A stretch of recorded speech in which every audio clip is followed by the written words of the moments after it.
vjet të qeverisjes nga lëvizjeve të vendosje janë importuar 819 milion euro energji elektrike, ndërsa në vitet 2015-2020 Kosova ka importuar 273 milion euro. Kështu thanë në një konferencë për media antarët e lidhjes demokratike Hykmete Bajrami e Janina Ymeri, të cilat kanë kërkuar hetim nga prokuroria speciale sipas tyre për atë se kush ka ndihmuar kompanitë private që të lejohet e gjithë kjo kosto e transportit dhe kjo sasi e importit të energjisë. Ka pasur abuzim të rregullave të tregut. Për shembull, ka evidenca që Kesko ka ble energji nga NOA përmes kontratave bilaterale, duke e shkelur kështu rregulloren për tregtim të energjisë së kustit, e cila kërkon që energjia të blehet ose në ankande, ku është tepër transparente, ose përmes bursës së Hupexit. Por ja që kjo nuk ka ndodhur.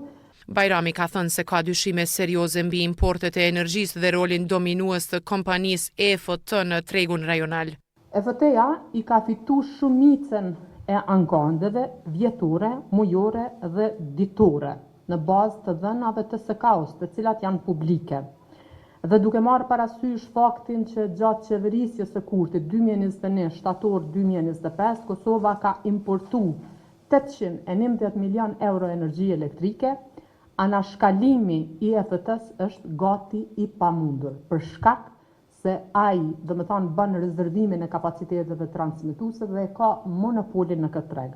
Në LDK kërkuan që të publikohen të dhënat mbi marrëveshjet për blerjen e energjisë. Edhe inxhinierja Ymeri, që sapo ka aderuar në këtë parti, publikoi të dhënat teknike që sipas saj tregojnë mospërputhje mes deklarimeve të ministrës dhe realitetit në tregun rajonal të energjisë, duke theksuar se çështja ka marrë vëmendje ndërkombëtare dhe është raportuar edhe në komunitetin e energjisë në Vjenë tek rregullatorët në Ljubljanë.